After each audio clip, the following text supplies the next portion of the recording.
কি বন্ধু, চিরস্থায়ী জান্নাত ছেড়ে দিলা, জাহান্নামের জন্য সিদ্ধান্ত নিয়েই নিলা।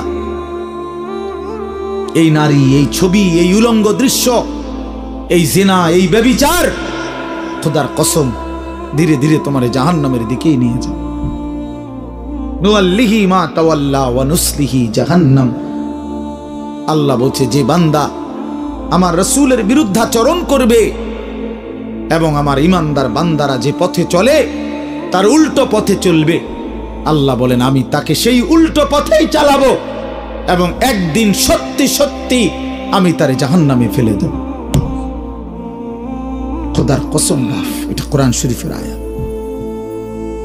আমি এই মাত্র বলে আসছি, বলছি তোমরা যারা আমার একটা কথা মনে করো বাপ, ছেলেদেরকে তোমাদেরকে বলি বাবা, সারা দিন সারা রাত মোবাইলে নারী দেখো, ছবি দেখো, নাচ গান, এক ওয়াক্ত নামাজ যারা পড়ো না, কোনোদিন যারা ফজরের নামাজ পড়ো না, হালাল হারামের কোনো পার্থক্য নাই, কিন্তু কেউ তোমারে ফিরায় না। তোমার মা, তোমার বাবা, তোমার পাড়া, তোমার মহল্লা, তোমার দেশবাসী, কেউ তোমারে নিয়ে একটু ভাবে না, কেউ তোমার একটু ফিরায় না। একটা বার বলে না যে এই বাবা তুই কোন রাস্তায় যাচ্ছিস, কিরে তুই মুসলমানের ঘরে জন্ম নিয়ে এখন নষ্ট হয়ে যাচ্ছিস কেন? যাকে কেউ ফিরায় না, কেউ বলে না, কেন বাপ? একটা বার, একটা ছেলে শুধু তুমি আমার কথা ভাইবো যে কেউ তোমারে ডাকে না কেন? 365 দিনে খোদার একটা বছরে কোনোদিন ফজরের নামাজ পড়লা না, অথচ কেউ তোমার একটু বলেও না কিরে বাবা তুই মুসলমানের ঘরে জন্ম নিয়ে ফজরের নামাজ পড়স না কেন?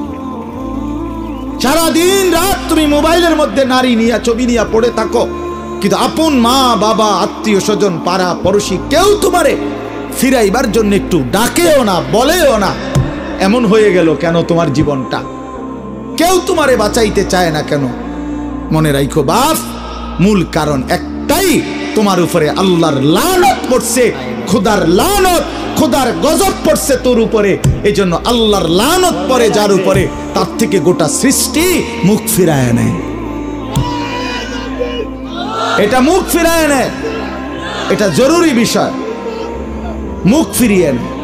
আমার মার বয়স এই মাত্র বললাম, আমার মা, আমি বললাম কিছুই বুঝে না, কিন্তু সেই মা আমার এখনো মনে আছে। একটা আশ্চর্য বিষয় হলো 75 বছরের কম হবে না আমার বয়স, মা আমার এখনো আমারে বলে, আমারে দেখলে বলে বা আমগরে বলে, আমার 44 বছর বয়স, আমার 4টা সন্তান আছে, আমি আজকে 21 বছরের চাইতে বেশি ওয়াজ মাহফিলে যাই, আলহামদুলিল্লাহ আল্লাহর দয়া।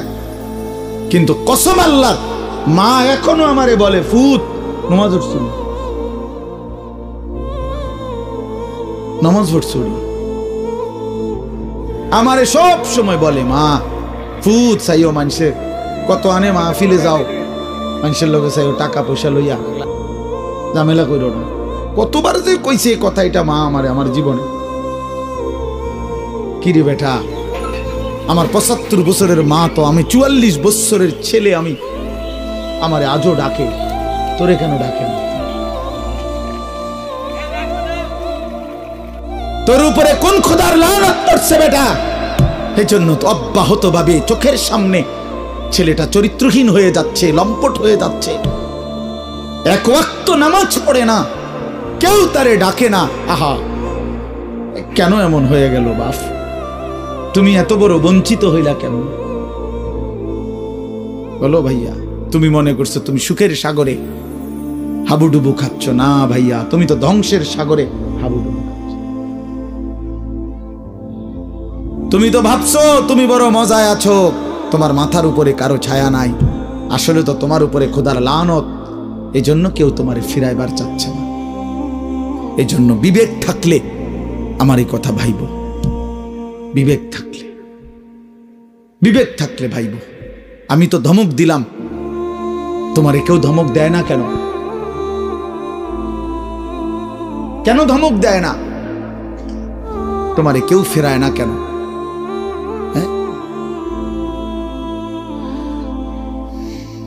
এই জন্য দোস্ত, দয়া করে এটা ভাবা উচিত, আমরা ইনসাফের সাথে আমাদের এটা ভাবা উচিত। আমরা যদি এটা ভাবি, আমাদের জীবন সুন্দর হবে। এই কথাটাই আমি শুরু করছিলাম।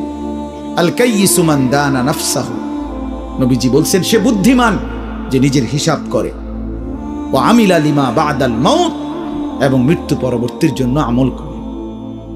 সেভাবে আমি কে, আমারে কে বানাইলো, আমি আসলাম কোত্থেকে, কেন বানাইলো, আত্ম উপলব্ধি, নিজের বিবেক, নিজের জাগা।